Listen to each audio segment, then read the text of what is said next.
Welcome back to the channel, folks. I'm up here in far north Queensland, tropical Cairns, and I'm with Roy and Jordan Kunda from Cape York Adventure Motorcycle Adventures. Sorry. It's got right behind you. Right behind you. Not that hard. This is part 2 of a 2-part series. And where we left it off, guys, we were talking about the technical nature of riding. When people go to the Cape, is it bull dust, sand? Is it creek crossings? What's the most technical aspect for it? Which sand? Sand. Sand, definitely. Sand and bull dust. Yeah. Yeah, bull dust, comes and goes depending what time of year. The more traffic, obviously, that goes over sometimes the plain for bull dust, late in the season, I bull dust, but predominantly sand is the most technical thing, which is I think the most difficult thing for people that haven't experienced is because it's a different beast altogether. You have to be very confident to provide sand. You either love it or you hate it. Yes. And it's a fine line. It could turn you the other way. Yep. Or it just click and you pick it up and away you go. Yes. So that's a difficult and difficult thing, I think. And is it the sand that catches most people out? Yeah. Yeah. A lot of people might not understand, especially people listening from overseas, might not understand what bull dust is, but it's super, super fine dirt, right? It's like riding through flour or talcum powder. Yes. Yeah. So even just walking through it creates a dust cloud. Yeah. It's But super soft. the dangerous part of that, of course, is when it settles, you can't tell if there's a rut underneath. But That's right. You're gonna hit whatever's underneath, but you've got to ride it kind of like sand. Yeah. You've got to be hard. The problem with bull dust is that sand's got a bit of body to it. Yeah. Even though you're plowing through it, at low speed, so. Yes. Whereas bull dust, you fall through it. There's no body in it. Yeah. And you don't know what's underneath it. That's right. The tree root, rocks, ruts. Yeah. So, you can negotiate a rut when you see a rut, Yeah. but the bull dust hides all that, so that's the hard thing about bull dust. So, and I'll tell you, a lot of the times on tour, Yep. something as simple as like, what I say to a lot of the riders is, when you see it, you can recognise what's coming. Mm. Don't have to ride through it. Yeah. Go around it. Yeah. So the mindset is just to be on the road and just keep, the course on the road, and you see it coming and you're sort of getting ready to tackle it. Whereas, let's go bush. Yeah. Let's go bush, go around it. It's simple as that. Yeah. But you just got to. Everyone gets like tunnel vision. Like, this is the track. I have to stay on the track. I have to stay on the track. And you look just to your left, and there's like a whole meter of just nice ground that you can see, back there. and you can just ride around it. Yeah. Cool. What about? Sorry, mate. I was going to say the weather conditions. How do the conditions sort of change the difficulty of the Cape? It's a crab track. It's a lot. Chalk and cheese. I like to play. Yeah. Anyone could ride. The crab trap. And as soon as you pee on it, it's all over. It's like, you got it's a different monster. Yeah, it's different monster. You're going to be an experienced rider to tackle that. But yeah, even on the PDR, there's sections where it's like the crab track. Yeah. When it rains. Yeah. Because it's nice clay. Yeah. You got plenty of grip, and it's got fun grabbing the rod to ride when you are riding. Majority, dry. I've got to say, as it rains. I've got to say, the majority of the Cape is either not really too much play, other than once you get to the rainforest, you're out in bank tree and that, and you've got coastal stuff, like if you're on the range and stuff like that, and up a tip, very tip in this rainforest. The rest of it's pretty dry, sort of. It's a wet desert because there's so much spring water. Yes. And 100 creeks. Yeah. It's beautiful in that respect, but it's dry in between. Yes. And the best thing that could happen, most of during the season, which is the winter months, our season operating like the best time of the year. Which is about what, April? April, well, it's May till November. Yeah, right. You know, it starts getting too hot in November. Yep. So that's our peak season. Best time to be up there. You know, depending on your time off, I think, you know, if I say, well, if it's still a holiday, Yes. definitely. June, July, is all I know up there. Yep. My favourite time, well, I have a lot of favourite times, you know, after the wet season and all that, but the best time, I think, for people around August, September, season. Yeah, right. Yeah. But, yeah, a bit of rain, I think, helps that. A lot of the tracks that we do, when it does rain, makes them better. Because it gives the sand in your whole body, and you can ride, Hip duck, yeah. Yeah. That's always a good thing. Yeah, that's all that. Yeah. When you see someone that's sort of really struggling, or they might come off and their confidence is rock bottom, have you got any sort of go-to advice, or how do you approach that? When you can see they're really off their game, and it's like, oh shit. I think a lot of it's being supportive. So we have a lead rider and a tail rider, a sweep rider, right? Yeah. And it's usually the sweep rider's job because they're the ones. It is shadows. Just get up. Get up. What have you done to my bike? That's what they worried about. Oh, I'm sorry, or, you know, I broke the mirror or something like that. And, it's all right, mate, I can replace that. But everybody up. I can't replace, you know, a broken leg or an arm or something like that. So it's okay. It's okay, you know. It's just not going to go.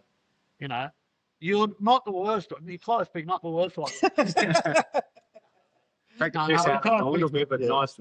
Yeah. No, it's just about helping them and giving them the confidence, saying like, dude, you're doing all of this right.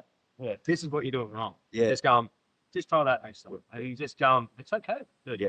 We're all going to get to the same place. We're all going to see the same stuff. Don't film with too much info. Just what everybody's saying in the right way. So once you get to like maybe in this field show where people around you go, okay, you're not sitting forward, you're sitting back. Yeah. So sitting back is no steering. So they go, all right, just sit forward and try that because by doing that, they automatically bring their elbows out to what it's forward, and that's a technique. Without telling them to do that. Yeah. So they'll do one thing. They'll go, oh, that was so much better. Yeah. When you pull up, and then you'll give them the next and next sort of thing. Yeah. Break it up. You don't just tell them, oh, right. I won't take it in. And I guess you would see, obviously, people improve outside of the beginning to the end of it. Absolutely. That's our reward, I suppose. Their reward, of course, but for us to see them improve by the end of the trip, it's described. In a week. They go either way. Yep. You know, and that's the problem. They get shattered in one go. That's how they started. That's how they started better, you know, and what works. So we try to send them that away, obviously, but yeah, it's a fine line. Yeah, and it's the unknown view with the sand. Yeah. But that's the unknown. So we try and get through that with a few tips like that. But when we do over those. Yeah. You get like your honest student that you must go to the back of the pack and you're giving them tips here and there, and you just watch them improve through the week, and they get to the front, you're like, oh, it's okay. Shake that hand, you shake their hand extra strong at the end of it. When you get to the tip, you go, can't believe you made it. Yeah. I was thinking earlier too, like, this is a great setup that you've got. We're coming to you from inside your shed, I guess. Yeah. Behind the truck here is, how many bikes you got there? 30. 30? We haven't counted it for a while. Okay. So you wouldn't notice if one goes missing? Just saying. No, the insurance company would. All right. So we'll put your website up on the page here so people can go and check out, you know, the tours that you do and price and that. Some people, that's it. They can't afford to do a tour. What's your like you're open to giving people advice, so they don't have to come and do a tour with you, but No. you're always, yeah. No, absolutely. You know, I went around Australia on my own. That's what the book's about. That's exactly right, because So- you've got all these tips. So it's yeah. tips in there to do your own setup. I get a lot of people ring me up on what tires to run, what tire pressure with how much fuel I need from A to B. Where are the fuel points? Where are the fuel Like points? that? So Yep. I'm more than happy to help out, that's for sure. Because Being the Cape people, it has some outstanding tips in here, because I've read it, and things like what tools to pack, and also riding techniques, and that. It's a good read. yeah, it's not you know a pro level type thing. It's just a basic setup. Things that you know that you don't think of, like you know, even your grips. Yeah. You know, if you got the waffle grips, they cut you up after spending a whole day. It might be good on a motocross track, but you know, Yeah. for a short circuit race. But if you're going to be hanging on to that bike for 5-6 hours a day, Yeah. you know, they're just little bits of pieces. What gearing, Yeah. tire pressures according to you know the brain. So there were a few tips in there that Yeah. will help.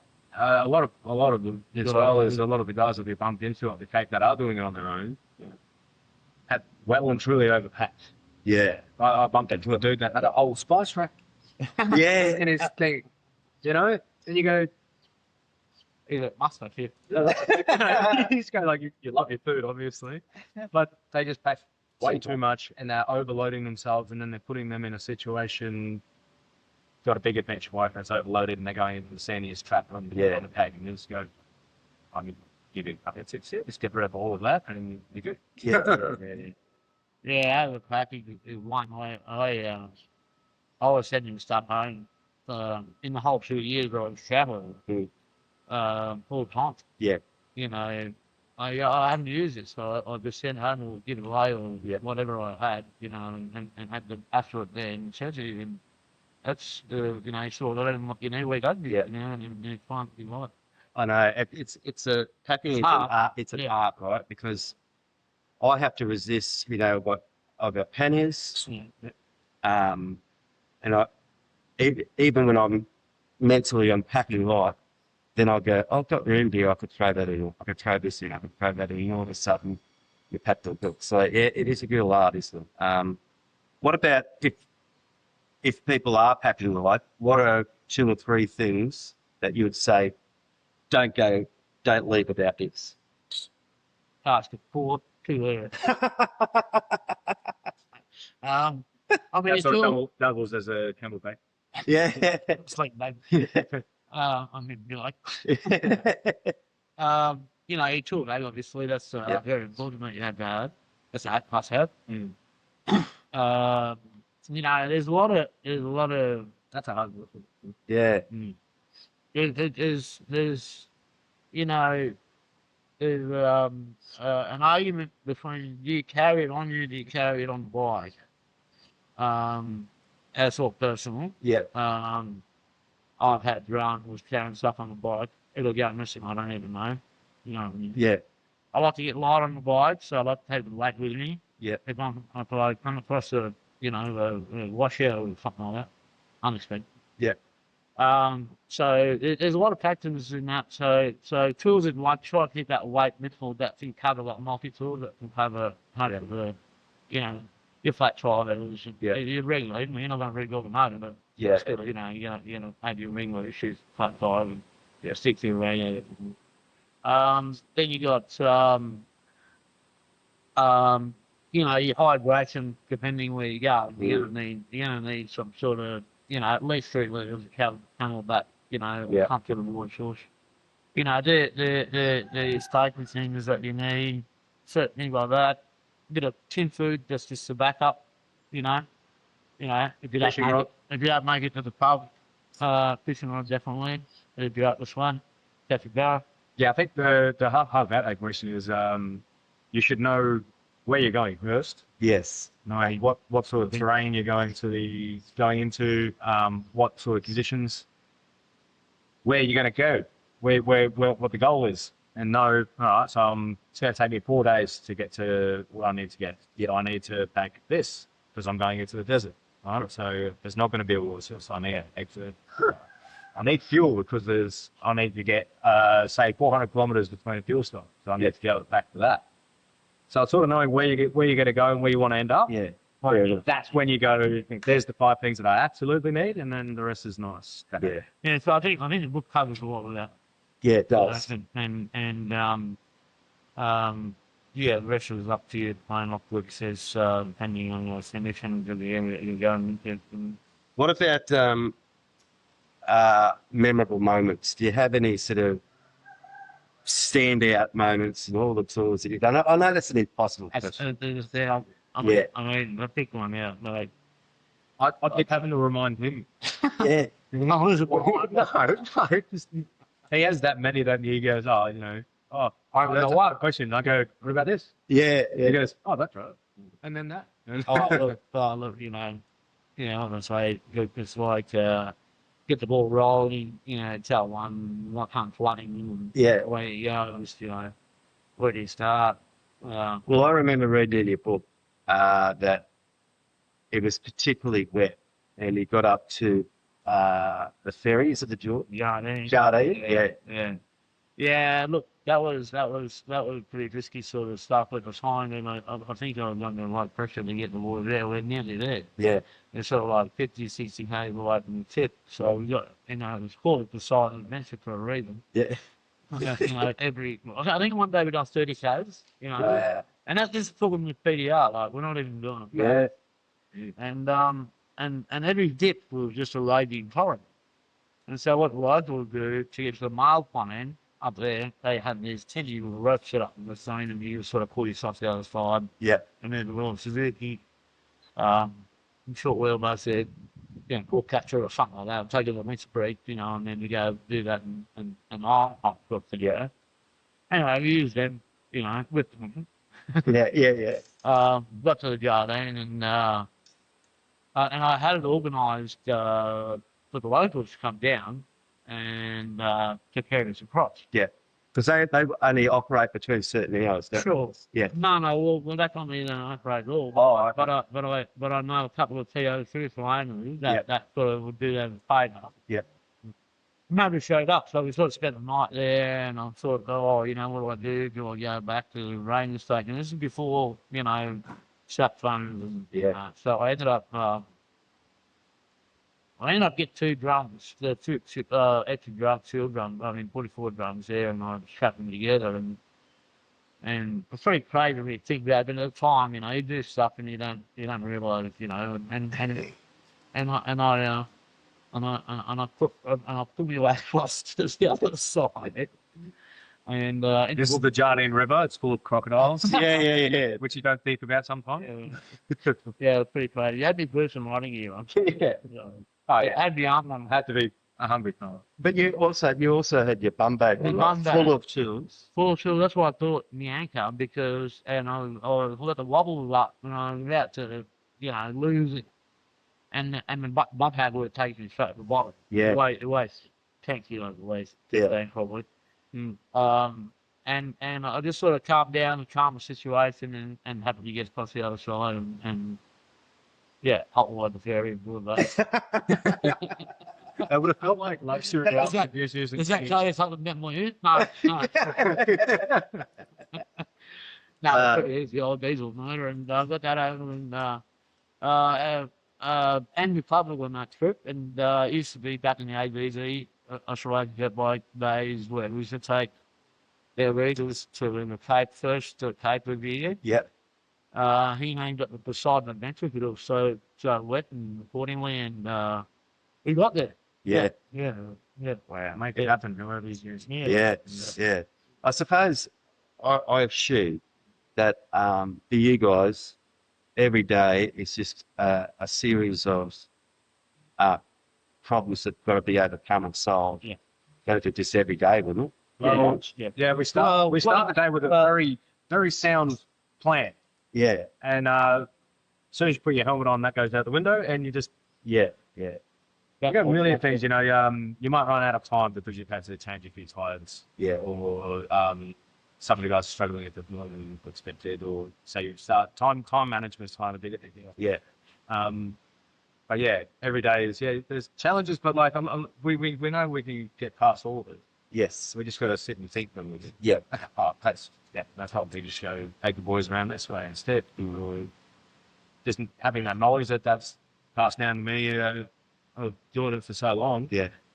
I go, oh yeah, I remember Dad telling me that there's a track here. Yes. Oh, cool, because this time you can't pass. What? I know this. What about this, mate? We were talking yesterday when we were fishing.